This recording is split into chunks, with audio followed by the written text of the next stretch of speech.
And we are back, here to talk now about the 2018 governor's race. Phil Levine, Miami Beach mayor, has entered the race. He's got a lot of money. He's got the ability to raise a lot of money. How does his entry into this race affect someone like Gwen Graham? Katie, I'm going to put you, you're closest to me, so you're just automatically going to be in the hot seat. And that gives Chris a lot more time to think about his answer and then think about how you might be wrong or brilliantly right. Sure. Well, so, now you've got Chris King in the race, Gwen Graham, Phil Levine, and then the wild card, Mayor Gillum, and then the big wild card that we talked about before, which is John Morgan, who's not really in at this point, but everybody's... But looming, ever-present looming in the race. Sure. So I think that, anytime you have a primary on either side that starts to get really crowded like this, it makes all of the different components of fundraising a lot more difficult because everybody's drawing from arguably similar people. I think that one of the strengths that we're going to see that Levine brings is geographically where he is, where he's located.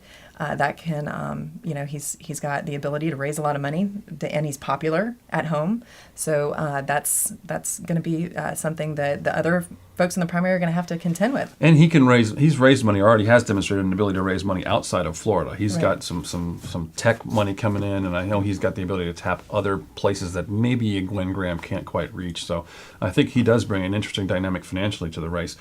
Chris, ideologically, what does he do to the Democratic ticket? Well, if John Morgan is the 800-pound gorilla, then Mayor Levine is the 750-pound gorilla. I think it's a huge change in dynamics for this race.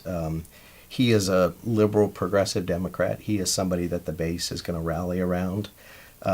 He's got a proven track record of being a good mayor for 2 terms down there, tackling progressive Democratic issues like climate change and increasing minimum wage.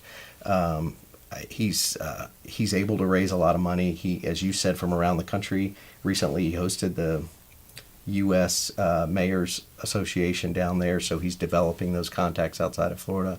I think you'll see him gain a lot of momentum and surpass the current.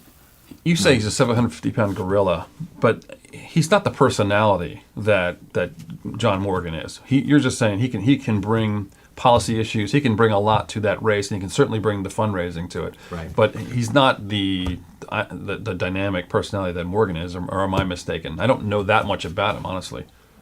Well, I think what you see with John Morgan is just, notwithstanding the personality, just a name ID that is off the chart in Florida. I mean, he doesn't even have to bring the money, right? He could probably just walk in, and most people already know who he is. I'd like to see some polling on it, but I think that he does have a huge advantage. You're right. Sure.